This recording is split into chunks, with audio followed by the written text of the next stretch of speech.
Siyempre hindi nyo naman pinlano talaga na ano no, na basta ang inyong wedding.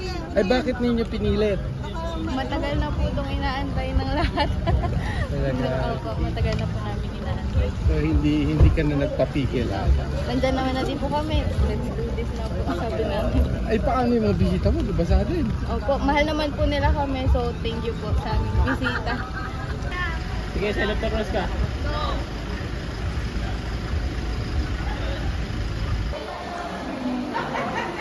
Ay, sus, ang poking naman nito, sayang. Wala po.